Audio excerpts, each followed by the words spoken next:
देखिए, पार्टनरशिप क्या होता है। पार्टनरशिप का मतलब होता है जब दो या दो से ज़्यादा लोग मिलकर साथ में किसी काम को कर रहे हैं, साथ में किसी बिजनेस को करते हैं, तो उसे बोलते हैं पार्टनरशिप बिजनेस। क्या बोलते हैं? Partnership is a voluntary association. Voluntary का मतलब होता है जहाँ हम अपनी मर्ज़ी से काम करते हैं। कैसे करते हैं? मर्ज़ी से। एक होता है कंपलसरी। कंपलसरी में क्या होता है? कंपल्सन। एक होता है वॉल्यूंटरी, यानी कि अपनी इच्छा से। कैसे? अपनी इच्छा से, अपनी मर्ज़ी से। पार्टनरशिप जो है एक वॉल्यूंटरी एसोसिएशन है ऑफ टू और more persons who agree to carry on some business jointly. जो साथ में किसी काम को करने के लिए एग्री हुए हैं, किसी काम को करने के लिए तैयार हुए हैं, साथ ही साथ में उसमें जितना भी प्रॉफिट होगा या लॉस होगा उसको वो सारे मिलकर के शेयर करेंगे, तो उस बिज़नेस को हम बोलते हैं पार्टनरशिप बिज़नेस। क्या बोलते हैं?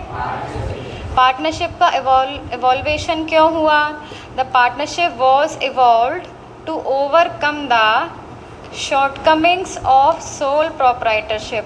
सोल प्रोप्राइटरशिप में जो कमियां थी, जो शॉर्टकमिंग्स थी, उनको दूर करने के लिए हमने क्या बनाई? पार्टनरशिप। अब जैसे सोल प्रोप्राइटरशिप में क्या होता है? अनलिमिटेड लाइबिलिटी होती है ना। मैनेजरियल स्किल भी लिमिटेड होती है, और जो कैपिटल इन्वेस्टमेंट होता है वो भी लिमिटेड होता है। रिस्क पूरी ओनर को बेयर करनी पड़ती है। तो ये कुछ शॉर्टकमिंग्स हैं, कुछ लिमिटेशंस हैं, जिनको ओवरकम करने के लिए, जिनको दूर करने के लिए क्या बनाई गई? Partnership and joint Hindu family business. Partnership और जॉइंट हिंदू फैमिली बिजनेस दोनों में ही सोल प्रोप्राइटरशिप के जो भी शॉर्टकमिंग्स है वो दूर हो जाती हैं। यहाँ पे क्या होता है? सोल प्रोप्राइटरशिप में बिज़नेस की जो लाइफ है वो अनसर्टेन होती है, कभी भी बिज़नेस बंद हो सकता है, जबकि पार्टनरशिप में और जॉइंट हिंदू फैमिली में ऐसा नहीं होता। जॉइंट हिंदू फैमिली में तो नहीं होता है, पार्टनरशिप में कंडीशन होती है। ठीक। सो देखिए, पार्टनरशिप क्या है? पार्टनरशिप वॉलंटरी एसोसिएशन है जहाँ पे दो या दो से ज़्यादा लोग मिलकर के किसी काम को जॉइंटली करते हैं या करने के लिए तैयार हुए हैं, साथ ही साथ में उस बिज़नेस में जो भी प्रॉफिट या जो भी लॉस होगा वो साथ में शेयर करेंगे। ठीक। पार्टनरशिप को क्यों इवॉल्व किया गया? जिससे कि सोल प्रोप्राइटरशिप की शॉर्टकमिंग्स, उसकी लिमिटेशंस को दूर किया जा सके।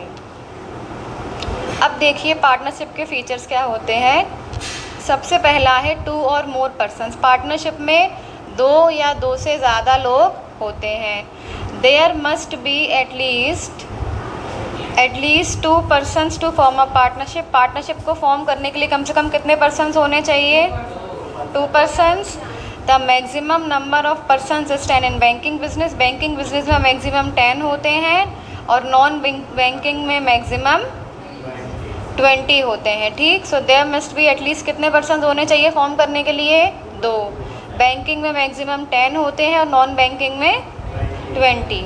अगला होता है एग्रीमेंट। पार्टनरशिप में एग्रीमेंट होता है। क्या होता है? जिसको हम बोलते हैं पार्टनरशिप डीड। क्या बोलते हैं? It is an outcome of an agreement among partners which may be oral or in writing।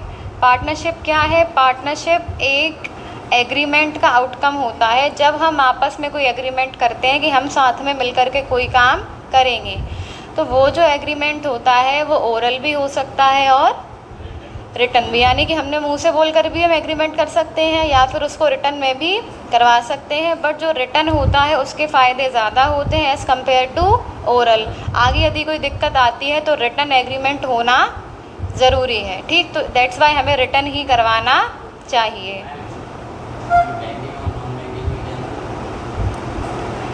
Lawful business. Partnership जब हम करते हैं तो कोई लॉफुल बिजनेस को करने के लिए करते हैं। ऐसा नहीं कि हमें चोरी करने जाना है तो 2-3 पार्टनर, 2-3 चोर साथ में मिल गए और चोरी करने चलते हैं, तो क्या वो पार्टनरशिप बिजनेस है? नहीं। या हमें डकैती करनी है ना, या कोई टेरर अटैक करने वाले हैं, तो 3-4 लोग साथ में मिल गए और चलते हैं टेरर अटैक करने, तो क्या ये पार्टनरशिप है? जब हम पार्टनरशिप करते हैं तो वो किसी लॉफुल बिजनेस को करने के लिए करते हैं, तभी वो पार्टनरशिप होगी, अदरवाइज़ वो पार्टनरशिप नहीं होगी। तो पार्टनरशिप को केवल किस लिए फॉर्म किया जाता है? For the purpose of carrying on some lawful business. Partnership हम तभी कैरी ऑन करते हैं, तभी पार्टनरशिप करते हैं जब हम कोई लॉफुल बिजनेस कैरी ऑन करते हैं। लॉफुल समझते हो? जो लॉ की नज़रों में ठीक हो, कानून की नज़रों में सही हो। कैसा? जो अनलॉफुल बिजनेस होता है, चोरी डकैती करना, जुआ खेलना, ये सब लॉफुल बिजनेस नहीं है, ये अनलॉफुल है। कैसे? तो पार्टनरशिप कब मानी जाएगी? जब हम पार्टनरशिप किस पर्पस के लिए करते हैं? किसी लॉफुल बिजनेस को करने के लिए। किस लिए? लॉफुल बिजनेस को करने के लिए। It can be formed only for the purpose of carrying on some lawful business. तो पार्टनरशिप हम केवल किस लिए करते हैं? किसी लॉफुल बिजनेस को करने के लिए। Decision making and control. यहाँ पे डिसीज़न मेकिंग और कंट्रोल जो होता है वो हर पार्टनर के पास होता है। Every partner has a legal right to participate in the management and decision making of the organisation. हर पार्टनर के पास में एक लीगल राइट होता है कि वो मैनेजमेंट की एक्टिविटीज़ में पार्टिसिपेट कर सके, साथ ही साथ में जो डिसीज़न मेकिंग होती है उसमें भी पार्टिसिपेट कर सके। तो ऐसा नहीं कि 3 पार्टनर है तो एक ही उसमें डिसीज़न मेकिंग करेगा या एक को ही लीगल राइट है। 3 पार्टनर हैं तो तीनों के पास में ही लीगल राइट है कि वो मैनेजमेंट में पार्टिसिपेट कर सकते हैं और मैनेजमेंट की जो भी गतिविधियाँ हैं उसके लिए डिसीज़न मेकिंग कर सकते हैं। तो जो डिसीज़न मेकिंग है, जो कंट्रोल होता है, वो हर पार्टनर का बराबर बराबर होता है। कैसा होता है? या फिर as in the ratio of their capital contribution. जैसे प्रॉफिट और लॉस शेयरिंग होता है ना, तो वो भी उसमें होता है, क्या बोलते हैं तुम्हारा, PSR में प्रॉफिट शेयरिंग रेशो जो होता है वो कैपिटल कंट्रीब्यूशन के रेशो में। जिसकी ज़्यादा कैपिटल उसका ज़्यादा प्रॉफिट, जिसका कम कैपिटल कंट्रीब्यूशन है उसका कम प्रॉफिट। अगर ऐसा नहीं होता तो फिर सब में बराबर बराबर होता है। ठीक। अब है अनलिमिटेड लायबिलिटी। पार्टनर्स की लायबिलिटी कैसी होती है? अनलिमिटेड। सबकी ही अनलिमिटेड है। कैसी है? सबकी ही अनलिमिटेड होती है। तो अब सोल प्रोप्राइटर में क्या होता है? एक व्यक्ति की अनलिमिटेड, बट यहाँ पे क्या है? सबकी। यदि लॉस होता है तो सबको ही अपनी अपनी असेट्स बेचनी पड़ेंगी। ठीक। Mutual agency. म्यूचुअल एजेंसी क्या होती है? म्यूचुअल एजेंसी का मतलब होता है every partner is an employed agent of the other partner. Her partner दूसरे पार्टनर का एम्प्लॉयड एजेंट होता है and of the firm. Firm का भी क्या होता है? एजेंट होता है। Every partner is liable for acts performed by the other partners on behalf of the firm. तो कोई भी पार्टनर यदि कोई भी एक्ट करता है या कोई भी गलती करता है तो उसके लिए बाकी के पार्टनर्स भी रिस्पॉन्सिबल होते हैं। यानी कि यदि कोई गलती होती है, कोई नुकसान होता है तो वो उसकी भरपाई सभी को करनी पड़ती है। बिकॉज सभी क्या है? आपस में एक दूसरे के म्यूचुअल एजेंट हैं। क्या है? उसको बोलते हैं म्यूचुअल एजेंसी। जैसे कि ABC 3 पार्टनर हैं। कितने पार्टनर हैं? A, B और C। इसमें से B ने क्या किया? C को और A को बताए बिना कोई डिसीज़न मेकिंग कर ली या कोई ऐसा कॉन्ट्रैक्ट ले लिया जिसको हमें नहीं लेना था। अब उससे हो गया नुकसान। तो नुकसान किसको भरना पड़ेगा? ABC तीनों को। पर गलती किसकी थी? B की। A और C को क्यों भरना पड़ा? Because they are employed agent of every other partner and of the firm. वो लोग एक दूसरे के एजेंट हैं, साथ ही साथ में फर्म के भी एजेंट हैं। तो यदि कोई एक व्यक्ति कोई एक्ट परफॉर्म करता है तो उसके लिए सारे ही लोग लायबल होंगे। क्यों? क्योंकि वो पार्टनरशिप में काम कर रहे हैं। कैसे काम कर रहे हैं? पार्टनरशिप में। तो एक के बिहाफ पे सभी को वैसा एक्ट करना पड़ेगा। उसको बोलते हैं mutual agency. Lack of continuity. Continuity नहीं रहती है। Firm's existence is affected by the death, lunacy and insolvency of any of its partner. यदि किसी पार्टनर की डेथ हो जाती है, ल्यूनेसी का मतलब होता है पागल हो जाना, जैसे कि वो पागल हो गया, या फिर इंसॉल्वेंट हो गया यानी कि उसका दिवालिया निकल गया। क्या निकल गया? तो it suffers from lack of continuity. उस कंडीशन में हम बिज़नेस को डिज़ोल्व कर देते हैं, या तो डिज़ोल्व करेंगे या फिर जो पार्टनर हट गया है उसको उसका शेयर देके बाकी के जो पार्टनर्स हैं वो बिज़नेस को कैरी ऑन कर सकते हैं। या तो पहला ऑप्शन क्या है, डिज़ोल्व करना। डिज़ोल्व करेंगे तो सभी को उनका उनका शेयर मिल जाएगा। डिज़ोल्व नहीं करना है तो जो व्यक्ति हट गया है उसको उसका शेयर देके बाकी के पार्टनर्स बिज़नेस को कैरी ऑन कर सकते हैं। वैसे ऐसा कम होता है, बिज़नेस बंद ही कर दिया जाता है। तो यहाँ पे भी कॉन्टिन्यूटी की कमी होती है। क्यों? फर्म की जो एग्जिस्टेंस होती है वो हर पार्टनर पे डिपेंड होती है। तो उसमें से यदि किसी पार्टनर की डेथ हो जाए, वो पागल हो जाए या वो इंसॉल्वेंट हो जाए तो उसका प्रभाव बिज़नेस पे पड़ेगा। उस समय पर हम बिज़नेस को कंटिन्यू नहीं कर पाएंगे। ठीक, तो ये हो गए आपके फीचर्स। क्या क्या? 2 और मोर पर्सन्स, 2 या 2 से ज़्यादा लोग मिलकर के काम करते हैं। एक एग्रीमेंट होता है, जो एग्रीमेंट है वो रिटर्न भी हो सकता है और ओरल भी हो सकता है। लॉफुल बिजनेस होता है, पार्टनरशिप में आप अनलॉफुल बिजनेस नहीं कर सकते। जो डिसीजन मेकिंग और कंट्रोल है वो हर पार्टनर के पास में होता है और सभी पार्टनर्स की लायबिलिटी अनलिमिटेड होती है एंड सभी पार्टनर्स एक दूसरे के एम्प्लॉयड एजेंट्स होते हैं। और लास्ट पॉइंट है, यहाँ पे भी कंटिन्यूटी नहीं रहती है। ठीक, अब देखिए मेरिट्स यानी कि एडवांटेजेस। क्या बेनिफिट्स होते हैं पार्टनरशिप के? सबसे पहला है ease of formation and closure. Partnership को फॉर्म करना और क्लोज करना दोनों ही कैसा होता है? ईजी होता है। कैसे? It can be easily formed only an agreement among the partners is required. Partnership को आप ईजिली फॉर्म कर सकते हो, केवल किसकी ज़रूरत है? एग्रीमेंट की। किसकी? पार्टनर्स के बीच में केवल एक एग्रीमेंट होना चाहिए और आप पार्टनरशिप फर्म को फॉर्म कर सकते हो ईजिली। कैसे? और जब आपको फर्म क्लोज करनी है तो आप आपस में बातचीत करके फर्म को क्लोज भी कर सकते हो। ठीक, तो easy to form and easy to close. Larger financial resources, वहाँ पे नंबर ऑफ पार्टनर साथ में काम करते हैं तो फाइनेंशियल रिसोर्सेज भी इंक्रीज़ हो जाते हैं। There are more funds as capital is contributed by number of partners.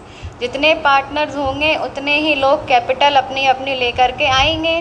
ज़्यादा पार्टनर तो ज़्यादा कैपिटल कंट्रीब्यूशन, तो वहाँ पे कैपिटल का जो अमाउंट है वो ज़्यादा होता है, फंड जो है वो ज़्यादा होता है। क्यों? क्योंकि capital is contributed by number of partners. Capital जो है वो कई लोगों के द्वारा कंट्रीब्यूट की जा रही है। दैट्स वाई हमारे जो फाइनेंशियल रिसोर्सेज हैं वो इंक्रीज़ हो जाते हैं। क्या हो जाते हैं? इंक्रीज़। ठीक, क्योंकि फ़ंड ज़्यादा होता है। फ़ंड ज़्यादा क्यों होता है? बिकॉज सारे ही पार्टनर्स अपना अपना कैपिटल कंट्रीब्यूशन करेंगे। बैलेंस्ड डिसीजन, डिसीजन कैसे रहते हैं? Balanced as decisions are taken jointly by partners after consulting each other. Decision balance होते हैं। क्यों? क्योंकि डिसीजंस जॉइंटली लिए जाते हैं, मिलकर के लिए जाते हैं after consulting with each other. आपस में कंसल्ट करके, बातचीत करके तब हम कोई डिसीजन मेकिंग करते हैं। इसलिए हमारे जो डिसीजंस रहते हैं वो कैसे होते हैं? बैलेंस्ड। कैसे होते हैं? क्यों होते हैं बैलेंस? क्योंकि जो भी डिसीज़न लेना है वो आपस में बातचीत करके, कंसल्ट करके जॉइंटली ही लिया जाएगा। ठीक, शेयरिंग ऑफ रिस्क, रिस्क आपस में सभी की शेयर हो जाती है। In it risk get distributed among partners. Partnership business में रिस्क क्या हो जाती है? डिस्ट्रीब्यूट। क्या हो जाती है? यानी कि बंट जाती। क्या हो जाती है? बढ़ जाती है। Which reduces anxiety, burden and interest on individual partner, जिससे कि इंडिविजुअल पार्टनर के ऊपर से एंजाइटी, बर्डन और स्ट्रेस कम हो जाता है। एंजाइटी समझते हो? कब होती है एंजाइटी? टेंशन अलग होती है, एंजाइटी अलग होती है। एंजाइटी का मतलब होता है घबराहट। जब रिजल्ट आने वाला होता है तब क्या होती है? एंजाइटी। क्या होती है? घबराहट, उसी को बोलते हैं एंजाइटी। तो जब हमारे ऊपर प्रेशर ज़्यादा होता है, हमारी रिस्क ज़्यादा होती है तो क्या होती है? हमें एंजाइटी होती। क्या होती है? बर्डन लगता है सर पे, स्ट्रेस होता है। क्या होता है? और जब ये रिस्क कम हो जाए तो हमारी एंजाइटी भी कम हो जाती है, हमारा स्ट्रेस भी कम हो जाता है और बर्डन भी कम हो जाता है। तो रिस्क के शेयर करने से हर इंडिविजुअल पार्टनर की एंजाइटी, बर्डन और स्ट्रेस कम हो जाता है। ठीक। Secrecy can be easily maintained. यहाँ पे सिक्रेसी को आसानी से मेंटेन कर सकते हैं about business affairs, as they are not required to publish their accounts और to file any report to the government. क्योंकि पार्टनरशिप बिजनेस में हमें अपने अकाउंट्स को ना ही पब्लिश करना होता है, ना ही उसकी जो रिपोर्ट है वो गवर्नमेंट को देनी पड़ती है। ऐसा कहाँ पे होता है? ऐसा कंपनी में होता है। कहाँ पे होता है? कंपनी को अपने रिकॉर्ड्स को, अपने अकाउंट्स को पब्लिश भी करना होता है और उसकी रिपोर्ट गवर्नमेंट को भी देनी होती है, तभी आप कंपनी में पैसा लगाओगे, अदरवाइज़ नहीं लगाओगे। जबकि पार्टनरशिप में क्या होता है? ऐसा कुछ भी नहीं होता है। बिज़नेस के जो भी अफेयर्स होते हैं वो केवल किसके बीच में होते हैं? पार्टनर्स के बीच में। पार्टनर्स को अपने अकाउंट्स को पब्लिक करने की कोई रिक्वायरमेंट नहीं होती है और उन्हें गवर्नमेंट को भी कोई फाइल रिपोर्ट नहीं करनी पड़ती। ठीक, ये हो गए मेरिट्स। अब आ जाओ डिमेरिट्स पे। लिमिटेशंस क्या होते हैं? Limited resources. देखो, नंबर ऑफ पार्टनर्स पे क्या होती है? रेस्ट्रिक्शन क्या होती है कि इतने number of partners he partnership business में काम कर पाएंगे। दैट्स वाई उनके द्वारा जो कैपिटल कंट्रीब्यूशन है वो भी कैसा है? लिमिटेड। कैसा है? There is a restriction on the number of partners. Number of partners के ऊपर क्या होती है? रेस्ट्रिक्शन। क्या होती है? रेस्ट्रिक्शन का मतलब रोक होती है कि इतने ही पार्टनर इस बिजनेस में रहेंगे। And hence capital contributed by them is also limited. That's why उनके द्वारा जो कैपिटल कंट्रीब्यूट की जा रही है वो भी कैसी है? लिमिटेड है। लाइबिलिटी कैसी होती है? अनलिमिटेड। कैसी होती है? The liability of partners is unlimited and they are liable individually as well as jointly. वो इंडिविजुअली भी उसके लिए लायबल है और जॉइंटली भी लायबल है। तो लायबिलिटी कैसी है? अनलिमिटेड, यानी इंडिविजुअली भी उनको चुकाना पड़ेगा, साथ में तो करना ही है। अगर साथ में भी नहीं करते तो इंडिविजुअली भी वो उस चीज़ के लिए लायबल है और जॉइंटली भी वो उस चीज़ के लिए लायबल है। दैट्स वाई उनकी लायबिलिटी कैसी होती है? अनलिमिटेड। कैसी होती है? Lack of continuity. Partnership comes to an end with the death, retirement, insolvency और lunacy of any of its partner. यदि उनमें से किसी भी पार्टनर की डेथ हो जाती है, वो रिटायर हो जाता है, इंसॉल्वेंट हो जाता है या पागल हो जाता है, तो उस कंडीशन में पार्टनरशिप ख़त्म हो जाती है। क्या हो जाती है? बंद हो जाती है, रद्द हो जाती है, यानी कि वो बिज़नेस अब आगे नहीं चलेगा। तो यहाँ पे भी कंटिन्यूटी नहीं रहती है। यदि कोई जो पार्टनर है वो मर जाता है, रिटायर हो जाता है या इंसॉल्वेंट हो जाता है, कोई भी कारण से बिज़नेस से बाहर हो जाता है, तो बिज़नेस जो है वो बंद कर दिया जाएगा। Then partnership will come to an end. Partnership क्या हो जाएगी? ख़त्म। यदि दो पार्टनर हैं, उसमें से एक चला गया तो पार्टनरशिप अपने आप ही ख़त्म हो गई। अब वो बिज़नेस किसी दूसरे के हाथ में है, या तो वो बंद कर दे या उसका शेयर दे के बिज़नेस चला सकता है, बट अब पार्टनरशिप नहीं रहेगी। और यदि 3-4 लोग हैं तो पार्टनरशिप बंद हो जाएगी। या फिर क्या होगा कि जो व्यक्ति हट गया है उसका शेयर दे के आप फिर आगे आपस में जितने पार्टनर बचे हैं वो पार्टनरशिप कर सकते हैं। Lack of public confidence. Public confidence का मतलब होता है जनता का विश्वास। तो जनता को पार्टनरशिप फर्म पे विश्वास नहीं होता है। क्यों नहीं होता है? क्योंकि वो लोग अपने रिपोर्ट्स को पब्लिश नहीं करते हैं, अपने अकाउंट्स को पब्लिश नहीं करते हैं। दैट्स वाई जनता को उनके ऊपर कॉन्फिडेंस नहीं होता है। Lack of public confidence. Partnership firms are not required to publish their reports. Partnership firms को अपनी रिपोर्ट्स को पब्लिश नहीं करना होता है, अपने अकाउंट्स को पब्लिश नहीं करना होता है। That's why they lack public confidence. इसलिए जनता का उन पर विश्वास नहीं होता है, क्योंकि जब हम कोई चीज़ ओपनली दिखाएंगे नहीं तो आप विश्वास करोगे किसके बेस पे, है ना। अब देखिए टाइप्स ऑफ पार्टनर्स। पार्टनर्स कितने प्रकार के होते हैं? एक होता है आपका जनरल पार्टनर और एक्टिव पार्टनर। नाम से समझ में आ रहा है, क्या समझ में आ रहा है कि वो पार्टनर कैसा है? एक्टिव। कैसा है? Such a partner takes active part in the management of the firm. ऐसा व्यक्ति जो एक्टिवली मैनेजमेंट के काम में पार्टिसिपेट कर रहा है वो कौन है? Active partner. कौन है? एक्टिव पार्टनर या जनरल पार्टनर। स्लीपिंग और डोरमेंट पार्टनर। स्लीपिंग पार्टनर कौन होता है? जो पार्टनर तो है बट वो पार्टनरशिप में या मैनेजमेंट में एक्टिवली पार्ट नहीं ले रहा है, यानी उसने कैपिटल कंट्रीब्यूशन तो किया है बट वो मैनेजमेंट में हिस्सा नहीं ले रहा है, वो आराम से अपने घर पे बैठा हुआ है। वो कौन है? Sleeping partner. कौन है? स्लीपिंग पार्टनर या dormant partner. He does not take active part in the management of the firm, though he invests money, shares profit and loss, and has unlimited liability। वो बिजनेस में पैसा भी invest करता है, profit भी share करता है, लॉस भी शेयर करता है, एंड उसकी अनलिमिटेड लाइबिलिटी भी होती है। बस केवल वो मैनेजमेंट में एक्टिवली पार्ट नहीं लेता है, इसलिए वो कौन है? Sleeping partner. कौन है? Sleeping partner. सीक्रेट पार्टनर कौन होता है? He participates in business secretly without disclosing his association with the firm to general public. एक ऐसा पार्टनर जिसके बारे में फर्म को तो पता है बट जो नॉर्मल जनता है, जो आम जनता है, उसको नहीं पता कि ये जो व्यक्ति है ये इस बिज़नेस में पार्टनर है, यानी कि उसने अपनी जान पहचान जनता से छुपा करके रखी है। उसकी भी लायबिलिटी कैसी होती है? अनलिमिटेड। वो भी बिज़नेस में शेयर करता है प्रॉफिट और लॉस, और पैसा भी इन्वेस्ट करता है। बस केवल उसने अपनी आइडेंटिटी को जनता के सामने डिस्क्लोज़ नहीं किया है। वो बिज़नेस में पार्टिसिपेट तो करता है बट कैसे? सीक्रेटली। कैसे करता है? Without disclosing his association with the firm to general public, यानी उसके बारे में जनरल पब्लिक को नहीं पता है कि ये व्यक्ति इस फर्म का पार्टनर है।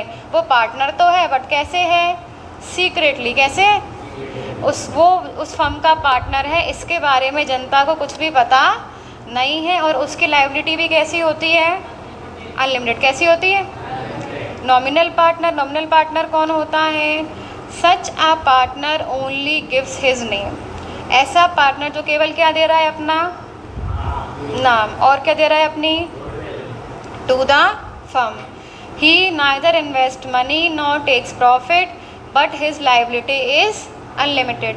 जैसे कि हमारा कोई दोस्त है, वो एक कोई सुपर मॉडल है या फिल्म स्टार है, तो हम उसके नाम का और उसकी गुडविल का यूज़ कर सकते हैं। सपोज़ आयुष्मान खुराना वो हमारा दोस्त है, तो हमने क्या बोला, तुम हमें अपना नाम और गुडविल दे सकते हो क्या? उसने बोला ठीक है ले लो, हमें कोई दिक्कत ही नहीं है।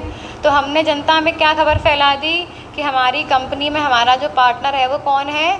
आयुष्मान खुराना। जबकि ना ही उसने कोई कैपिटल इन्वेस्टमेंट किया है, ना ही वो प्रॉफिट शेयर कर रहा है, ना ही लॉस शेयर कर रहा है। हमने केवल क्या किया?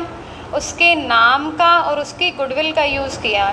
तो लोगों को क्या है? उस पर विश्वास है। क्या है?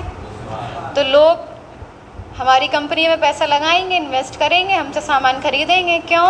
क्योंकि उनको आयुष्मान खुराना पे विश्वास है। तो हम उसके नाम का, उसकी गुडविल का यूज़ करके अपने फ़ायदे के लिए उसका यूज़ कर सकते हैं। वो ना तो पैसा इन्वेस्ट करेगा ना ही प्रॉफिट लेगा, बट उसकी जो लायबिलिटी है वो अनलिमिटेड होगी। क्यों? क्योंकि जनता को तो यही लग रहा है ना कि वो पार्टनर है, तो यदि कुछ लॉस होता तो फिर वो जाके किसको पकड़ेंगे? आयुष्मान खुराना को। किसको पकड़ेंगे? अब उनको तो पता नहीं है कि वो प्रॉफिट शेयर नहीं कर रहा है या वो पैसा इन्वेस्ट नहीं कर रहा है। उनकी नज़रों के सामने तो वो कौन है? पार्टनर। कौन है? तो वो किसको जाके पकड़ेंगे? आयुष्मान खुराना को। दैट्स वाई उसकी लायबिलिटी कैसी है? अनलिमिटेड। कैसी है? अनलिमिटेड। वो भले ही पैसा इन्वेस्ट नहीं कर रहा है, प्रॉफिट नहीं ले रहा है, बट केवल क्या दे रहा है? अपना नाम यूज़ करने दे रहा है, अपनी गुडविल यूज़ करने दे रहा है। इस वजह से उसकी लायबिलिटी कैसी होगी? अनलिमिटेड। ठीक। Partners by estoppel. Partners by estoppel क्या होता है? He is the one who by his words और conduct gives impression to the outside world that he is a partner of the firm whereas actually he is not। कुछ लोगों की आदत होती है बड़ी बड़ी हाँकने की, कि वो बिल्डिंग देख रहे हो, देख रहे हो बिल्डिंग, वो उस बिल्डिंग में हम पार्टनर हैं, पता है तुमको कुछ, और एक्चुअल में उसका कोई लेना देना नहीं है। उसको बोलते हैं पार्टनर बाय स्टोपल। क्या बोलते हैं? Partner by estoppel. वो अपने हाव भाव से, अपने शब्दों से एक ऐसा इंप्रेशन डालता है लोगों पर कि लोगों को क्या लगने लगे कि ये एक्चुअल में इस बिज़नेस का पार्टनर है, बट वो एक्चुअल में उस बिज़नेस का पार्टनर नहीं है। उसको बोलते हैं partner by estoppel. Partner by holding out. Holding out क्या होता है? He is the one who is falsely declared partner of the firm. अब देखो यहाँ पे तो वो खुद से कह रहा है पार्टनर बाय स्टोपल में कि हम पार्टनर हैं, बट वो एक्चुअल में पार्टनर नहीं है। जबकि होल्डिंग आउट में क्या होता है, हम खुद डिक्लेयर कर देते हैं कि ये हमारी फर्म का पार्टनर है, बट एक्चुअल में वो नहीं है। And even after becoming aware of it he does not deny it. Suppose that हमारा कोई दोस्त है, हमें उसके नाम का यूज़ करना है, तो हमने क्या बोल दिया, ये व्यक्ति हमारी फर्म का पार्टनर है, बट एक्चुअल में वो पार्टनर नहीं है। और यदि उसको पता चलता है कि ऐसे ऐसे हमारे नाम का यूज़ कर रहे हैं, फिर भी वो डिनाई नहीं करता है। सपोज दैट हमें लोन लेना है, क्या लेना है? लोन। तो जो सामने वाली जो बैंक है वो हमको लोन नहीं दे रही है, कोई बड़ा बिजनेसमैन है, हमने उसके नाम का यूज़ कर लिया, वो अपन उसको जानते हैं, या वो अपना दोस्त है, कुछ भी है, हमने बोला कि ये जो व्यक्ति है ये हमारे बिजनेस में पार्टनर है, तो क्या अब आपको लोन मिल जाएगा? क्योंकि उसका नाम है ऑलरेडी, तो बैंक आपको लोन दे देगी। फिर बैंक वहाँ पे जाके वेरीफाई करेगी कि इन्होंने ऐसे ऐसे बताया कि आप जो हैं इनके बिज़नेस फर्म में पार्टनर हैं। उन्हें जब वो जान गए हैं कि इन्होंने हमारा झूठा नाम लिया है, बट फिर भी वो डिनाई नहीं कर रहे हैं, यानी कि मना नहीं कर रहे। वो क्या सोचेंगे, ठीक है भाई हमारे नाम से किसी का भला हो रहा है तो हो जाने, तो हमें क्या करना है। हाँ, उनकी भी लिमिटेड लायबिलिटी हो जाएगी। वो कुछ बोलेंगे नहीं, ना हाँ करेंगे ना करेंगे। वो क्या सोच रहे हैं कि ठीक है भाई हमारे नाम से इनका काम हो रहा है तो हो जाने दो, बाद में जो लोन चुकाना तब वो चुका ही देंगे। तो यहाँ पे क्या होता है, पार्टनर बाय होल्डिंग आउट में एक ऐसा पार्टनर होता है जिसको अपन फॉल्सली यानी कि झूठा पार्टनर डिक्लेयर कर देते हैं, जबकि वो एक्चुअल में पार्टनर है ही नहीं। और इस बात के बारे में अवेयर होने के बाद भी वो डिनाई नहीं करता है, उसको बोलते हैं partner by holding out. Minor as a partner. Minor partner कौन होता है? A minor is a person who has not attend the age of 18 years. Minor वो व्यक्ति होता है जो अभी 18 साल का नहीं हुआ है। Since a minor is not capable of enlarging into a valid agreement, he cannot become partner of the firm। जो माइनर होता है वो एक वैलिड एग्रीमेंट में एंटर नहीं हो सकता है, वैलिड एग्रीमेंट नहीं कर सकता है, इसलिए वो फर्म का पार्टनर नहीं बन सकता, क्योंकि वो अभी माइनर है। क्या है? माइनर फर्म का पार्टनर नहीं बन सकता। ये टाइप्स ऑफ पार्टनरशिप कितने टाइप्स की होती है? सबसे पहले है classification on the basis of duration, यानी ड्यूरेशन के बेस पे, टाइम के बेस पे पार्टनरशिप कितने टाइप्स की होती है? एक होती है पार्टनरशिप एट विल और एक होती है पार्टनरशिप एट पर्टिकुलर पार्टनरशिप। क्या होती है? Particular partnership. Partnership at will का मतलब क्या है? विल का मतलब क्या होता है? इच्छा। क्या मतलब होता है? कि जब तक अपनी इच्छा है, जब तक अपना मन है, तब तक पार्टनरशिप रहेगी। अपनी इच्छा ख़त्म, अपना मन नहीं है पार्टनरशिप करने का, पार्टनरशिप ख़त्म। This type of partnership exist at the will of partners. ये वाली पार्टनरशिप जो होती है वो पार्टनर्स की विल पे डिपेंड होती है। किस पे डिपेंड होती है? जब तक पार्टनर्स की इच्छा है वो पार्टनरशिप करेंगे, उनका मन नहीं है साथ में काम करने का, वो पार्टनरशिप नहीं करेंगे, बंद कर देंगे। ठीक। अगला है पर्टिकुलर पार्टनरशिप। पर्टिकुलर पार्टनरशिप क्या है? This type of partnership is formed for a specified period to accomplish a particular project. Particular partnership का मतलब होता है जब हम किसी पर्टिकुलर प्रोजेक्ट को अकम्प्लिश करने के लिए या पर्टिकुलर प्रोजेक्ट को कंप्लीट करने के लिए जो पार्टनरशिप करते हैं एक स्पेसिफाइड पीरियड के लिए। सपोज दैट हमें कोई प्रोजेक्ट मिला है तो उसको करने के लिए हमने 1 साल के लिए, 2 साल के लिए या 4 साल के लिए हमने पार्टनरशिप बनाई है, उसको बोलते हैं हम पर्टिकुलर पार्टनरशिप। क्या बोलते हैं? हमें कोई नया प्रोजेक्ट स्टार्ट करना है, कोई काम स्टार्ट करना है, कुछ भी करना है XYZ, तो उसके लिए हमने पहले से ही समय तय करके रखा है कि हमें 4 साल के लिए पार्टनरशिप करनी है, 2 साल के लिए पार्टनरशिप करनी है या 6 महीने के लिए पार्टनरशिप करनी है, एक स्पेसिफाइड पीरियड के लिए, वो भी किसी पर्टिकुलर प्रोजेक्ट को एकम्प्लिश करने के लिए। उसको कहते हैं पर्टिकुलर पार्टनरशिप। क्या कहते हैं? Particular partnership. Classification on the basis of liability. Liability के बेस पे किस प्रकार की होती है? एक होती है आपकी जनरल पार्टनरशिप, एक होती है लिमिटेड पार्टनरशिप। जनरल पार्टनरशिप क्या है?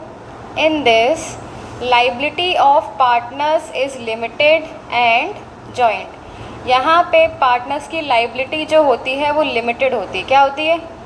साथ ही साथ में जॉइंट होती है। कैसी होती है? Registration of the firm is optional. यहाँ पे फर्म का जो रजिस्ट्रेशन होता है वो ऑप्शनल होता है। आप रजिस्ट्रेशन करा भी सकते हैं और रजिस्ट्रेशन नहीं भी करा सकते हैं। यहाँ पे जो लाइबिलिटी है वो लिमिटेड है, साथ में सभी की लाइबिलिटी साथ में होगी। कैसे होगी? यानी कि जॉइंट। ठीक। लिमिटेड पार्टनरशिप क्या है? The liability of at least one partner is unlimited. यहाँ पे एटलीस्ट एक पार्टनर की जो लाइबिलिटी है वो अनलिमिटेड है। क्या है?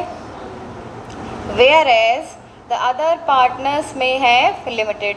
जबकि जो बाकी पार्टनर्स हैं उनकी कैसी हो सकती है? Limited. Registration of the firm is compulsory. यहाँ पे फर्म का रजिस्ट्रेशन होना कंपलसरी है, यानी आपको रजिस्ट्रेशन करवाना ही पड़ेगा। जनरल पार्टनरशिप में क्या होता है?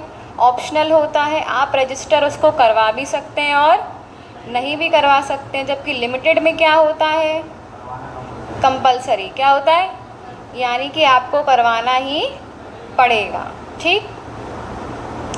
अब देखिए पार्टनरशिप डीड। पार्टनरशिप डीड क्या होती है? पार्टनरशिप डीड का मतलब होता है रिटर्न एग्रीमेंट। क्या होता है? जब हम पार्टनरशिप करते हैं तो आपस में एक एग्रीमेंट होता है कि हम 2 या 3 लोग मिल कर के ये पार्टनरशिप कैरी ऑन करेंगे और इस बिज़नेस के लॉसेस को, प्रॉफिट को शेयर करेंगे, लाइबिलिटी को शेयर करेंगे। तो वो जो एग्रीमेंट होता है क्या होता है? कौन सा एग्रीमेंट? Written agreement. कौन सा?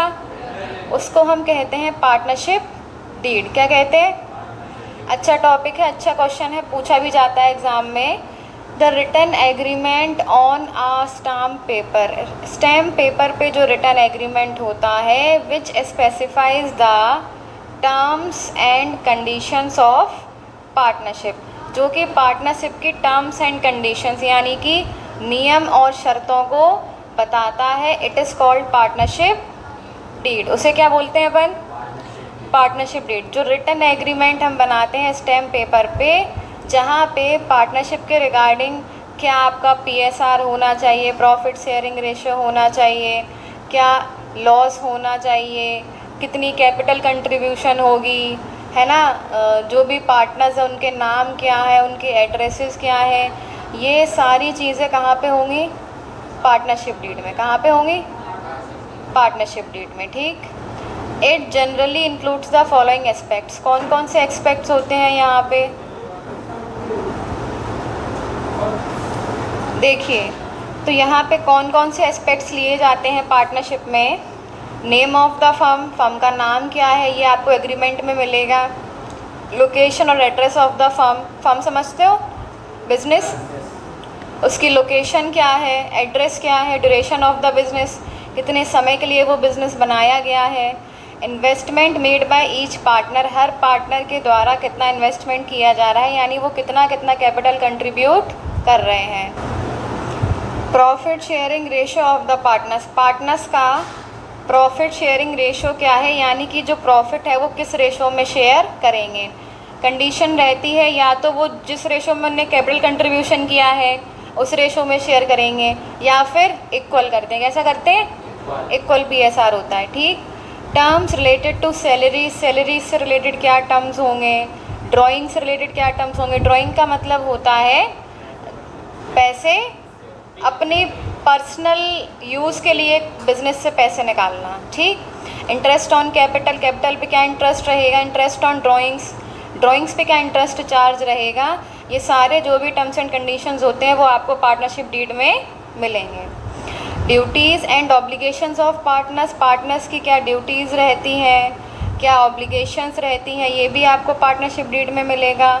Terms governing admission, retirement and expulsion of partner, किसी भी पार्टनर को यदि एडमिट करना है तो एडमिशन के रिगार्डिंग जो भी टर्म्स होते हैं कि जब नए पार्टनर का एडमिशन होगा तो कैसे होगा, या कोई एग्जिस्टिंग पार्टनर जो है वो रिटायर होगा तो क्या टर्म्स एंड कंडीशंस अप्लाई होंगी, या फिर हमें किसी पार्टनर्स को जो सही काम नहीं कर रहा उसको फर्म से निकालना है तो उसके लिए क्या टर्म्स एंड कंडीशंस होंगी।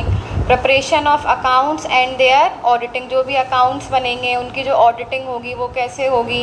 And method of solving dispute, यदि आपस में लड़ाई झगड़े होते हैं, डिस्प्यूट्स अराइज होते हैं तो उनको कैसे सॉल्व किया जाएगा। ये सारी ही चीज़ें आपको कहाँ मिलेंगी, पार्टनरशिप डीड में। इसीलिए वो रिटन एग्रीमेंट बनाया जाता है कि यदि आगे चलकर कोई भी दिक्कत आती है तो उसको सॉल्व किया जा सके। यदि हम रिटर्न एग्रीमेंट नहीं बनाते हैं तो पार्टनरशिप में आगे चल के बहुत दिक्कतें आ सकती हैं। ठीक, तो रजिस्ट्रेशन करवाना और डीड बनवाना बहुत ही ज़रूरी होता है, होता ऑप्शनल है पर करवाना चाहिए। ठीक,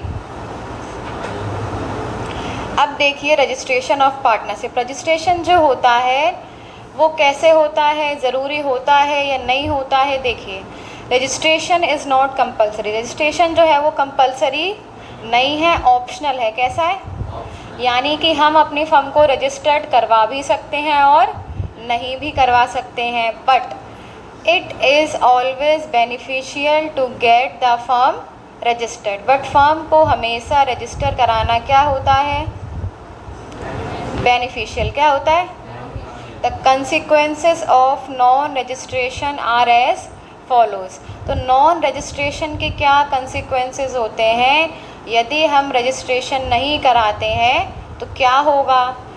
A partner of an unregistered firm cannot file suit against the firm or the partner। Unregistered firm के जो पार्टनर्स होते हैं वो किसी भी फर्म पे या किसी भी पार्टनर पे केस फाइल नहीं कर सकते हैं। यदि कोई उनका पार्टनर उनके साथ में धोखाधड़ी कर दे या किसी फर्म के साथ में वो काम कर रहे हैं वो उनके साथ में धोखेबाजी कर दे तो वो उसके खिलाफ़ केस फाइल नहीं कर पाएंगे, कॉज उनकी फर्म रजिस्टर्ड नहीं है। The firm can not file suit against third party. जो फर्म है वो किसी थर्ड पार्टी के अगेंस्ट भी केस फाइल नहीं कर सकती, यानी कि अपने पार्टनर्स, अपनी फर्म को छोड़कर जो अदर लोग हैं उनके साथ में यदि कोई बात हो जाती है तो उन पर भी हम केस फाइल नहीं कर सकते। The firm can not file a case against it's partners. और हम अपने पार्टनर्स के अगेंस्ट, जो फर्म है, फर्म भी अपने पार्टनर्स के अगेंस्ट केस फाइल नहीं कर सकते। अनरजिस्टर्ड फर्म के जो पार्टनर्स हैं वो फर्म पे या किसी पार्टनर पे केस फाइल नहीं कर सकते। जो फर्म है वो किसी थर्ड पार्टी पे केस फाइल नहीं कर सकती, और जो फर्म है वो अपने पार्टनर्स पे भी केस फाइल नहीं कर सकती, कॉज फर्म रजिस्टर्ड नहीं है। यदि रजिस्टर्ड होती तो वो फर्म पे भी केस फाइल कर सकते हैं पार्टनर्स, और पार्टनर पे भी कर सकते हैं। जो फर्म है वो किसी थर्ड पार्टी पे भी केस फाइल कर सकती है, और जो फर्म है वो अपने पार्टनर्स पे भी केस फाइल कर सकती है यदि रजिस्टर्ड है तो। बट यदि रजिस्टर्ड नहीं है तो कोई भी अनरजिस्टर्ड फर्म के जो पार्टनर्स हैं वो फर्म पे या फिर किसी भी पार्टनर पे केस फाइल नहीं कर पाएगा। जो अनरजिस्टर्ड फर्म है वो किसी थर्ड पार्टी के अगेंस्ट केस फाइल नहीं कर पाएगा, और जो फर्म है वो अपने किसी पार्टनर के अगेंस्ट भी केस फाइल नहीं कर पाएगी। ठीक, अब ये अपना टॉपिक कंप्लीट हो गया पार्टनरशिप। नेक्स्ट टॉपिक है अपना कोऑपरेटिव सोसाइटी। क्या है कोऑपरेटिव सोसाइटी? क्या होता है, जहाँ पे लोग मिलकर के काम करते हैं एक दूसरे की हेल्प करने के लिए। किस लिए? हेल्प। सोसाइटी के मेंबर्स होते हैं वही साथ में मिलके क्या बनाते हैं, कोऑपरेटिव सोसाइटी। तो कोऑपरेटिव सोसाइटी क्या होता है? अ cooperative society is a voluntary association. कैसी एसोसिएशन है? वॉल्यूंट्री, वॉल्यूंट्री का मतलब होता है यहाँ पे भी आपके ऊपर कोई दबाव नहीं होता है कि आपको संगठन बनाना है या नहीं बनाना है, आप अपनी इच्छा से बनाते हो। कैसे बनाते हो? अपनी इच्छा से, अपनी मर्ज़ी से। आपका जब मन है आप वो ऑर्गेनाइजेशन बना सकते हो, उसके मेंबर बन सकते हो। आपको नहीं रहना है तो आप लीगल रीज़न दे के, वैलिड रीज़न दे के उससे रिमूव भी हो सकते हो। ठीक, तो कोऑपरेटिव सोसाइटी क्या है? Voluntary association. क्या है? वॉल्यूंट्री का मतलब होता है जहाँ पे हम अपनी इच्छा से काम करते हैं। कंपलसरी का मतलब होता है जहाँ पे करना ही पड़ेगा। ठीक, of persons of moderate means, ऐसे लोगों की एसोसिएशन होती है जिनके पास मॉडरेट मीन्स होते हैं। क्या होते हैं? मॉडरेट का मतलब होता है मध्यम। कैसे होते हैं? ना ज़्यादा, बहुत ज़्यादा हाई, ना बहुत ज़्यादा लो। कैसे होते हैं? मध्यम, जैसे काम चलता रहे, वो वाले means. Who unite together to protect and promote their common economic interest, जो कि साथ में इकट्ठे हुए हैं, साथ में यूनाइट हुए हैं। किस लिए? अपने कॉमन इकोनॉमिक इंटरेस्ट को प्रोटेक्ट करने के लिए और प्रमोट करने के लिए। किस लिए?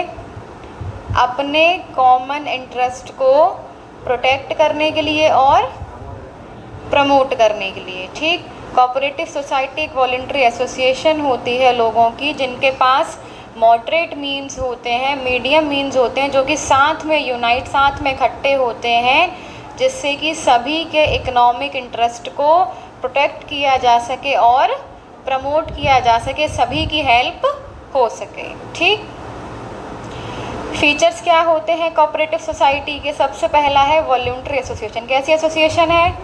वॉलंटरी का मतलब अपनी इच्छा से बनाते हैं।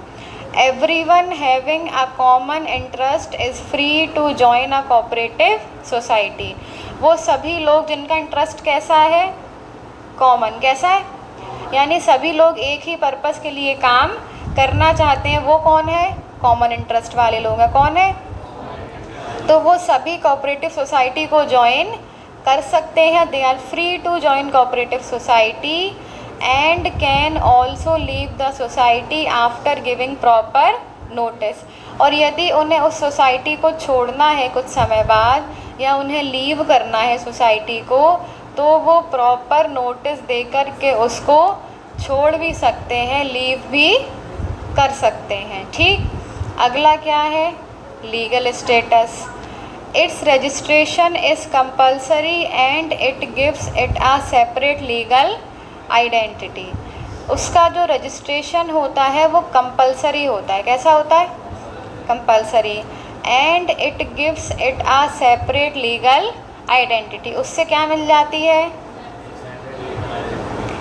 Separate legal identity. Separate legal identity का मतलब क्या है? जिन फर्म्स का रजिस्ट्रेशन कंपल्सरी होता है उनकी जो आइडेंटिटी है और बिज़नेस की जो आइडेंटिटी है वो अलग अलग होती है। कैसी होती है? उसको बोलते हैं सेपरेट लीगल एंटिटी। क्या बोलते हैं? जहाँ पे फर्म की आइडेंटिटी और उसके मेंबर्स की आइडेंटिटी अलग अलग है। कैसी है? और इसका जो रजिस्ट्रेशन है वो कैसा होता है? कंपल्सरी, यानी कि आपको कराना ही पड़ेगा, जिससे कि उसको, उस बिज़नेस को क्या मिल जाती है? Separate legal entity. क्या मिल जाती है? यानी उसकी जो आइडेंटिटी है वो उसके मेंबर्स की आइडेंटिटी से अलग है। और यदि कोई मेंबर छोड़ देता है तो उससे फर्म की आइडेंटिटी पे कोई फ़र्क नहीं पड़ेगा। ठीक, अगला है limited liability. The liability of the members is limited to the extent of their capital contribution in the society. उस सोसाइटी में उन्होंने जितना कैपिटल कंट्रीब्यूशन किया है, जितना पैसा लगाया है, उतनी ही उनकी लाइबिलिटी होगी। उसके बाद उनकी कोई लाइबिलिटी नहीं होगी। ठीक, लिमिटेड लाइबिलिटी का मतलब होता है कि आपने बिज़नेस में जितना कैपिटल कंट्रीब्यूशन किया है, केवल उसी एक्सटेंट तक आपकी लाइबिलिटी होगी। आपको अपनी पर्सनल एसेट्स यहाँ पे सेल नहीं करनी पड़ेंगी। जबकि सोल प्रोप्राइटरशिप में क्या होता है? अनलिमिटेड लाइबिलिटी होती है, वहाँ पे आपको पर्सनल एसेट्स को सेल करके भी डेट पे करना पड़ता है। यहाँ ऐसा कुछ भी नहीं होता। जितना आपने पैसा बिजनेस में लगाया है केवल उतनी ही आपकी लायबिलिटी है, उसके बाद आपकी कोई लायबिलिटी नहीं है। ठीक। डेमोक्रेटिक कंट्रोल, डेमोक्रेटिक कंट्रोल क्या होता है? Management and control lies with the managing committee. जो भी मैनेजमेंट होता है या जो भी कंट्रोल होता है वो किसके हाथों में होता है? मैनेजिंग कमेटी के हाथों में। किसके हाथों में होता है? Elected by the members by giving vote. और वो जो मैनेजिंग कमेटी है वो मेंबर्स के द्वारा ही बनाई जाती है। कैसे? वोटिंग करके। कैसे? वोटिंग करके। जो भी हमें पर्सपेक्टिव लोग लगते हैं कि ये कमेटी के मेंबर्स हो सकते हैं तो उनकी वोटिंग करके हम एक कमेटी बना लेते हैं। तो उस सोसाइटी के रिगार्डिंग जो भी डिसीजंस लेने हैं, जो भी मैनेजमेंट होना है, जो भी कंट्रोल होना है वो उस मैनेजिंग कमेटी के द्वारा ही होगा। तो यहाँ पे डेमोक्रेटिक कंट्रोल होता है और उस बात को सारे मेंबर्स को मानना पड़ता है। ठीक। सर्विस मोटिव, इनका मोटिव क्या होता है काम करने का? इनका मोटिव होता है उस सोसाइटी के मेंबर्स को सर्व करना। क्या करना? सर्व करना, उनकी सहायता करना, उनकी हेल्प करना। क्या करना? उनको सर्विस प्रोवाइड करना। क्या प्रोवाइड करना? And not to maximize the profit. यहाँ पे प्रॉफिट मैक्सिमाइजेशन हमारा मोटिव नहीं होता है। हमारा मोटिव होता है अपने मेंबर्स को सर्व करना। क्या करना? सर्व करना। Bound by governments rules. ये जो सोसाइटी होती है ये गवर्नमेंट के रूल्स के द्वारा बाधित होती है, बाउंड होती है। क्यों? They have to be tied by the rules and regulations formed by government for them. Cooperative society के लिए गवर्नमेंट ने कुछ रूल्स एंड रेगुलेशंस बनाए हैं जिनको कोऑपरेटिव सोसाइटी को फॉलो करना पड़ता है। बिकॉज एट टाइम्स गवर्नमेंट इनकी हेल्प करती, क्या करती है? फाइनेंशियली भी करती है, लोन भी प्रोवाइड करा देती है या कुछ अदर टाइप्स की भी हेल्प करती है। तो गवर्नमेंट से इनको अच्छा हेल्प मिलता है जिसके कारण गवर्नमेंट के द्वारा जो रूल्स एंड रेगुलेशंस बनाए गए हैं वो इनको फॉलो करने पड़ते हैं। तो ये अपने फीचर्स हो गए। क्या हो गए? अब देखिए मेरिट्स। मेरिट्स क्या होते हैं कोऑपरेटिव सोसाइटी के? Excise of formation, it can be started with minimum of 10 members. Cooperative society जो है उसके लिए हमारे पास मिनिमम कितने मेंबर्स होने चाहिए? 10 members. Registration is also easy as it requires very few legal formalities. जो रजिस्ट्रेशन होता है वो भी बहुत ईजी होता है क्योंकि वहाँ पे केवल कुछ ही लीगल फॉर्मेलिटीज़ को हमें कंप्लीट करना पड़ता है। ठीक। तो आप इजीली कोऑपरेटिव सोसाइटी को फॉर्म कर सकते हो। केवल कितने लोगों की ज़रूरत है? Minimum 10 members. कितने होने चाहिए? 10 मेंबर्स। रजिस्ट्रेशन भी इजी होता है, कुछ ही लीगल फॉर्मेलिटीज़ पूरी करके आप रजिस्ट्रेशन कर सकते हैं। ठीक। लिमिटेड लायबिलिटी, लायबिलिटी कैसी होती है? लिमिटेड। कहाँ तक? To the extent of their capital contribution. जितना आपने बिजनेस में कैपिटल कंट्रीब्यूट किया है उतनी ही आपकी लायबिलिटी होगी, उसके बाद में आपकी कोई लायबिलिटी नहीं होगी। ठीक। Stable existence, due to registration it is a separate legal entity. Registration होने के कारण कोऑपरेटिव सोसाइटी क्या है? सेपरेट लीगल एंटिटी, यानी कि फर्म की आइडेंटिटी, बिजनेस की आइडेंटिटी और उसके मेंबर्स की आइडेंटिटी कैसी है? अलग अलग। कैसी है? And is not affected by death और insolvency of any of its member. और यदि किसी मेंबर की डेथ हो जाती है, कोई मेंबर इंसॉल्वेंट हो जाता है, उसका दिवालिया निकल जाता है, कुछ भी रीज़न होता है, उसके कारण फर्म पे कोई भी इफ़ेक्ट नहीं पड़ता है। क्यों? क्योंकि उसकी आइडेंटिटी कैसी है? सेपरेट। क्या है? तो कोई भी मेंबर आए, कोई भी मेंबर जाए, किसी की डेथ हो जाए, कोई खुद से छोड़ के चला जाए या कोई मेंबर इंसॉल्वेंट हो जाए तो उससे फर्म की एग्जिस्टेंस पे कोई इफ़ेक्ट नहीं पड़ेगा। ठीक। Economy in operations, due to elimination of middleman and voluntary services provided by its members. यहाँ पे काम में इकोनॉमी होती। क्या होती है? इकोनॉमी का मतलब होता है कि आप कम पैसों में काम कर सकते हैं। कैसे कर सकते हैं? कम पैसों में काम किसको मिलता है? मेंबर्स को। किसको मिलता है? जैसे कि यहाँ पे क्या होता है, अलग अलग प्रकार की होती है, housing cooperative society, farmers cooperative society. तो हम क्या करते हैं, साथ में एक साथ इकट्ठा सामान खरीद के लाते हैं। ठीक, इकट्ठा सामान खरीद के लाते हैं और कम पैसों में, कम प्रॉफिट में अपने मेंबर्स को प्रोवाइड कर देते हैं। तो यहाँ पे जो मिडल मैन होता है वो क्या हो जाता है? एलिमिनेट। क्या हो जाता है? जैसे मैन्युफैक्चरर से सामान खरीदा होलसेलर ने, और होलसेलर से किसने खरीदा? रिटेलर ने। फिर रिटेलर से हमने खरीदा, तो बीच में किसका मार्जिन जुड़ा? होलसेलर का। फिर किसका जुड़ा? रिटेलर का। तो वो चीज़ क्या हो गई? महंगी हो गई। क्या हो गई? बट कोऑपरेटिव सोसाइटी में क्या करते हैं, हम डायरेक्ट मैन्युफैक्चरर से खरीदते हैं। किस खरीदते हैं? मैन्युफैक्चरर से, और बल्क में खरीदते हैं तो वो हमें सस्ता पड़ता है, और कम मार्जिन में, कम प्रॉफिट में हम अपने सोसाइटी के मेंबर्स को उस सामान को प्रोवाइड कर देते हैं। तो इससे क्या होता है, मिडल मैन एलिमिनेट हो गया। कौन एलिमिनेट हो गया? क्योंकि सारा काम वो खुद ही करते हैं, किसी और को उस काम के लिए नहीं लगाते। सारा काम कैसे कर रहे हैं? खुद से कर रहे हैं। कैसे कर रहे हैं? खुद से कर रहे हैं। और जो सर्विसेज हैं वो भी खुद ही प्रोवाइड करते हैं अपनी इच्छा से। कैसे करते हैं? उसके लिए अलग से कोई उन्होंने मेंबर्स नहीं लगाए हुए हैं। दैट्स वाई उनके काम में इकॉनमी रहती है, उनका खर्चा कम होता है। ठीक, गवर्नमेंट सपोर्ट, उनको गवर्नमेंट का सपोर्ट भी मिलता है।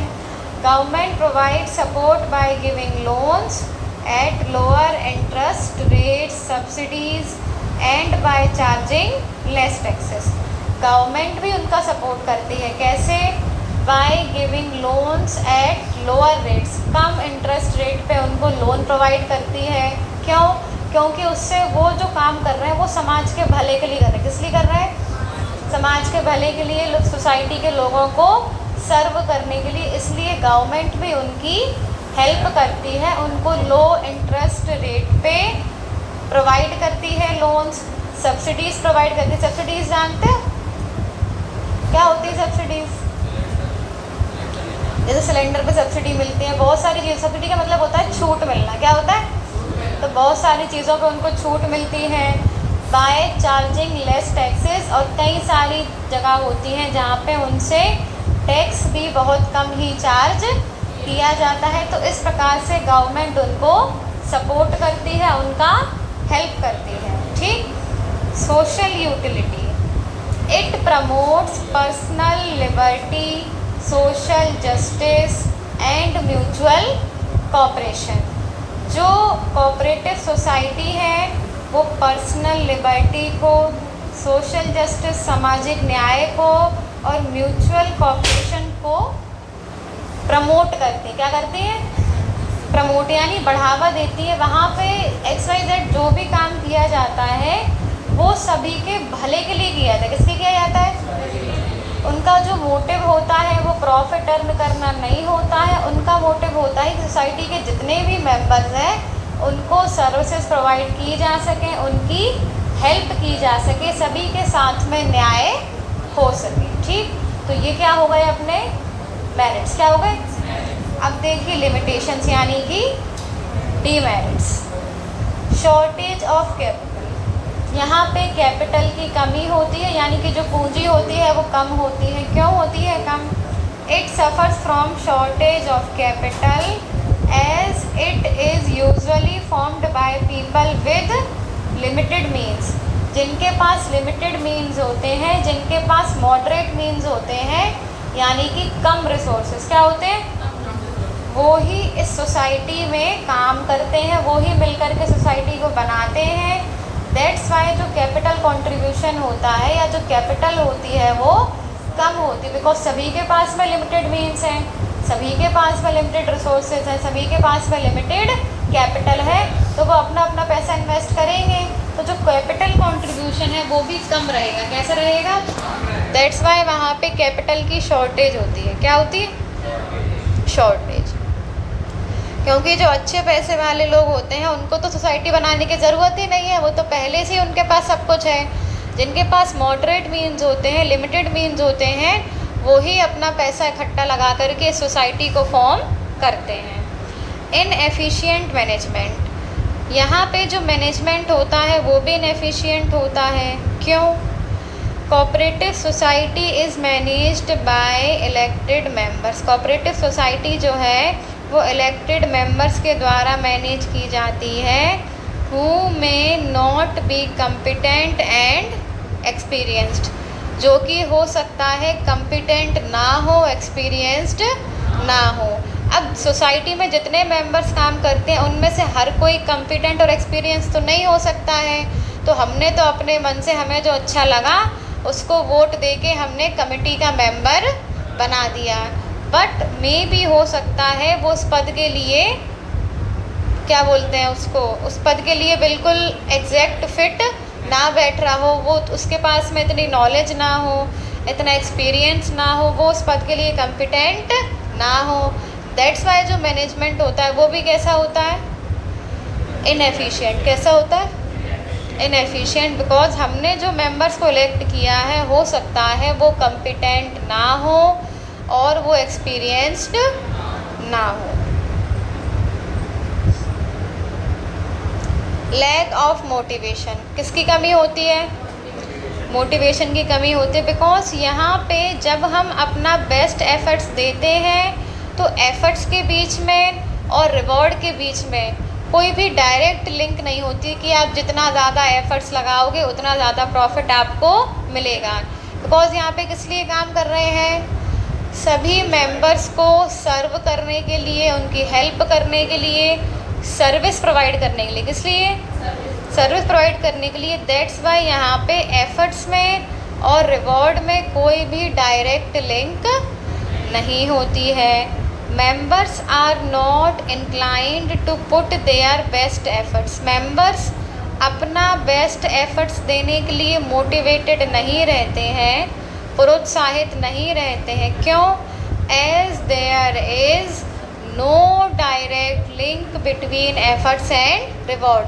बिकॉज एफर्ट्स के बीच में और रिवॉर्ड के बीच में कोई भी डायरेक्ट लिंक नहीं होता है। आप सपोज़ बहुत ज़्यादा एफर्ट्स कर रहे हैं बट उसका आपको डायरेक्ट फ़ायदा नहीं मिलेगा। ठीक, बहुत लोग होते हैं जो बहुत ज़्यादा काम करते हैं, कुछ लोग होते हैं जो कुछ भी काम नहीं करते पर बेनिफिट सबको बराबर मिल रहा है। लैक ऑफ सीक्रेसी, यहाँ पे सीक्रेसी नहीं रहती। क्या नहीं रहती?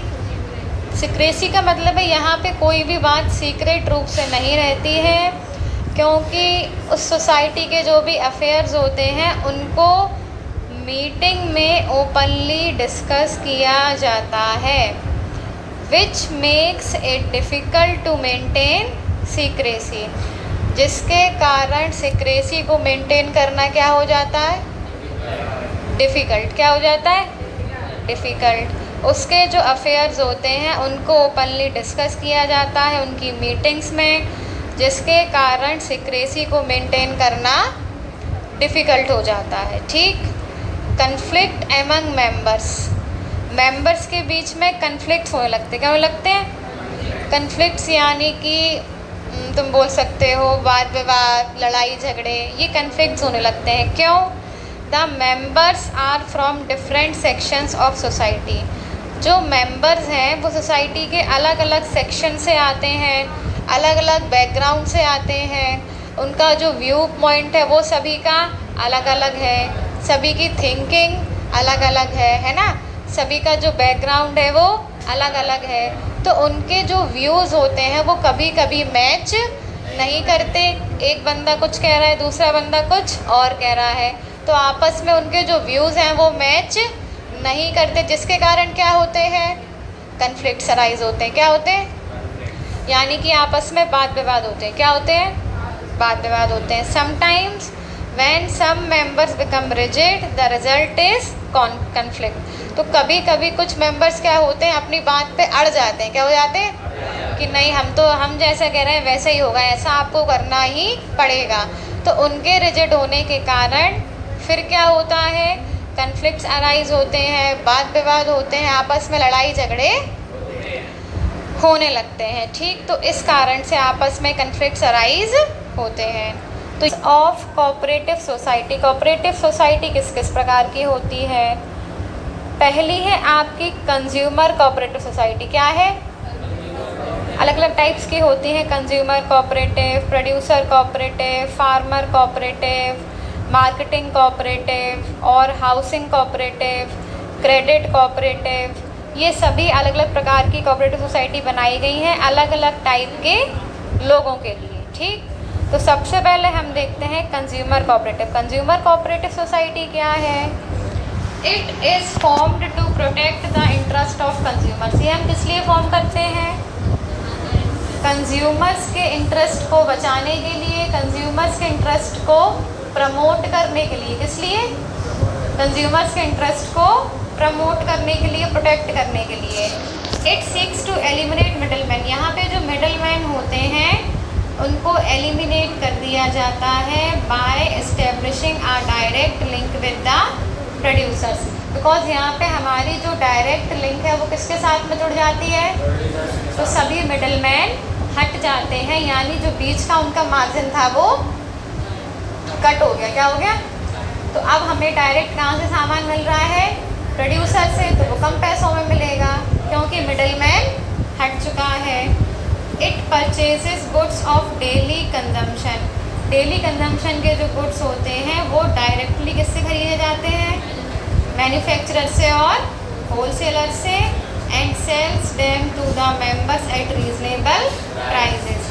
और रीजनेबल प्राइस पर, बहुत ही कम प्राइस पर उनको जो मेंबर्स होते हैं उनको सेल कर दिए जाते हैं। ठीक, और यहाँ पे मिडल मैन का कोई भी काम नहीं होता। डायरेक्ट कहाँ से खरीदते हैं? मैन्युफैक्चरर से या होलसेलर से, और डायरेक्टली मेंबर्स को बहुत ही रीजनेबल प्राइस पे सेल कर देते हैं। प्रोड्यूसर कोऑपरेटिव सोसाइटी ये किसके लिए होती है? प्रोड्यूसर्स के लिए। किसके लिए होती है? प्रोड्यूसर्स के लिए। The main aim is to help small producers. इनका जो मेन मकसद होता है वो होता है स्मॉल प्रोड्यूसर्स की हेल्प करना। क्या करना? Who can not easily collect various items of production. जो कि आसानी से प्रोडक्शन के लिए अलग अलग आइटम्स को कलेक्ट नहीं कर पाते हैं। And face some problem in marketing. और जिससे मार्केटिंग करने में भी उनको कुछ प्रॉब्लम्स का सामना करना पड़ता है। These societies purchase raw materials, tools, equipments and other items in large quantity. In societies को लार्ज क्वांटिटी में, बड़ी मात्रा में रॉ मटेरियल्स को, टूल्स को, इक्विपमेंट्स को और बाकी के अदर आइटम्स को भी परचेज ये लोग क्या करते हैं? लार्ज क्वांटिटी में इकट्ठा परचेज कर लेते हैं। And provide these things to their members at reasonable price.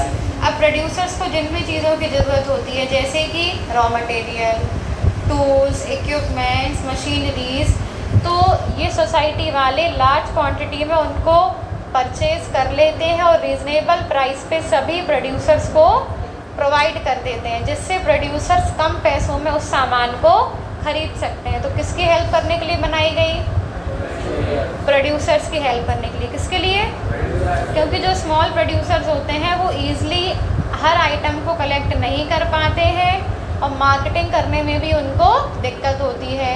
तो यहाँ पे हम क्या करते हैं? आसानी से सामान खरीद के उसको प्रोड्यूस कर सकते हैं। प्रोड्यूस करने के बाद में जो सोसाइटी मेंबर्स होते हैं वो प्रोड्यूसर्स के बिहाफ पे मार्केटिंग भी करते हैं उनके, जिससे कि उनका प्रोडक्ट मार्केट में सेल हो सके।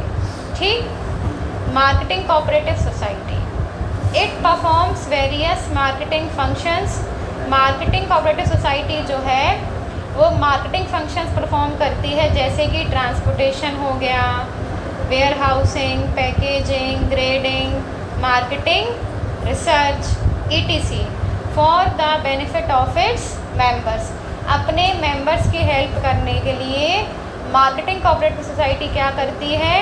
बहुत सारी सर्विसेज, बहुत सारे फंक्शंस परफॉर्म करती है, जैसे कि ट्रांसपोर्टेशन हो गया, वेयर हाउसिंग हो गया, पैकेजिंग हो गया, ग्रेडिंग हो गया, ग्रेड देना ABC, मार्केट में रिसर्च करना कि किस प्रोडक्ट की ज़्यादा डिमांड है, कौन सा ज़्यादा बिक रहा है, कौन सा कम बिक रहा है, किस लिए? अपने मेंबर्स की हेल्प करने के लिए, उनके बेनिफिट के लिए। किसके लिए? बेनिफिट के लिए। फार्मर्स कोऑपरेटिव सोसाइटी, ये किसकी हेल्प करने के लिए बनाई जाती है? फार्मर्स की हेल्प करने के लिए। In such societies small farmers join together and pool their resources for cultivating their land collectively. यहाँ पे जो स्मॉल फार्मर्स होते हैं वो साथ में जॉइंट होके अपने रिसोर्सेज को पूल करते हैं। क्या करते हैं? पूल का मतलब होता है इकट्ठा करते हैं। क्या करते हैं? जैसे स्मॉल मार्जिनल फार्मर्स हैं, उनके पास में, सभी के पास में सोर्सेज नहीं है, तो किसी के पास में कुछ सोर्स है, किसी के पास में कुछ सोर्स है, तो उनने सभी ने क्या किया? अपने सोर्सेज को इकट्ठा कर लिया। क्या कर लिया? पूल कर लिया। और जब इकट्ठी फार्मिंग करते हैं तो सभी को रिसोर्सेज का फ़ायदा मिल जाता है। जब और इकट्ठे फार्मिंग करेंगे तो लार्ज स्केल पे करेंगे तो उनको कॉस्ट भी अच्छा मिलेगा, तो इससे फार्मर्स को हेल्प मिलती है। तो यहाँ पे वो लोग क्या करते हैं? लैंड को कलेक्टिवली यानी कि साथ में कल्टीवेट करते हैं। कैसे करते हैं? साथ में सभी ने अपने अपने रिसोर्सेज इकट्ठे किए, पूल किए और साथ में कल्टीवेशन करते हैं, साथ में फार्मिंग करते हैं, जिससे कि उन्हें सभी के रिसोर्सेज का बेनिफिट मिल सके। It provides them opportunity of cultivating on large scale. इससे उन्हें लार्ज स्केल पे कल्टीवेशन करने का फ़ायदा मिलता है। जब लार्ज स्केल पे कल्टीवेशन करते हैं तो आपको मार्केट जो दाम होता है, जो प्राइस होता है, वो भी अच्छा मिलता है और अच्छी क्वांटिटी में आप प्रोड्यूस भी कर सकते हो, बार्गेन भी अच्छा कर सकते हो। ठीक। Credit cooperative society. Credit cooperative society क्या है? Such societies protect the members from exploitation by money lenders. Money lenders समझते हो? मनी लेंडर्स का मतलब होता है मुनीम, जो उधार पे पैसे देते हैं ना। तो वो लोग क्या करते हैं? लोगों को एक्सप्लॉइट करते हैं, उनका शोषण करते हैं। कैसे? उन्होंने पैसा तो आपको दिया उधार पे, बट उसके बदले बहुत ज़्यादा इंटरेस्ट चार्ज करते हैं, और यदि आप समय पे ना दे पाओ तो आपने जो भी चीज़ गिरवी रखा है, अपना घर, अपनी गाड़ी, अपना जो जेवर है, ज्वेलरी है, वो सभी खुद रख लेते हैं। ठीक, उसको हड़प लेते हैं। They provide loans to their members at easy terms and reasonably low rates of interest. जो कोऑपरेटिव सोसाइटीज़ होती हैं, जो क्रेडिट कोऑपरेटिव सोसाइटीज़ होती हैं, वो अपने मेंबर्स को ईजी टर्म्स पे, ईजी शर्तों पे और रीजनेबली लो रेट्स यानी कि कम इंटरेस्ट रेट पे लोन प्रोवाइड करते हैं, जिससे कि उनका एक्सप्लॉयटेशन ना हो और वो अपना काम भी कर सकें। लास्ट है cooperative housing society. Housing society का मतलब क्या होता है? सभी के लिए घर प्रोवाइड करना। क्या प्रोवाइड करना? घर, यानी कि हाउसेस प्रोवाइड करना। तो यहाँ पे क्या होता है? ऐसे लोग जिनके पास लिमिटेड मीन्स होते हैं, जिनकी लिमिटेड इनकम होती है, उनके लिए हम रीज़नेबल प्राइस पे घर प्रोवाइड करते हैं। हमने उनसे पैसा लेकर के या लोन वगैरह लेकर के एक सोसाइटी बनाई, वहाँ पे जितने भी मेंबर्स हैं सभी को लिमिटेड इनकम वाले लोग हैं, उनको कम पैसों में हमने सभी को घर अलॉट करा दिए। उसको बोलते हैं कोऑपरेटिव हाउस। इसे तुमने देखा भी होगा, सुना भी होगा, है ना, कि जो कोऑपरेटिव सोसाइटी है, ये लोग एक सोसाइटी बनवा रहे हैं अपने मेंबर्स के लिए, उसमें सभी को इन्होंने रीज़नेबल रेट्स पे घर प्रोवाइड किए हैं। तो उनको क्या बोलेंगे अपन? कोऑपरेटिव हाउसिंग सोसाइटी, जहाँ पे जिनके पास लिमिटेड मीन्स होती है, लिमिटेड इनकम होती है, उन सभी को लिमिटेड इनकम में ही घर प्रोवाइड किए जाते हैं। ठीक, तो ये हो गया अपना कोऑपरेटिव हाउसिंग सोसाइटी और कोऑपरेटिव सोसाइटी टॉपिक कंप्लीट। ठीक।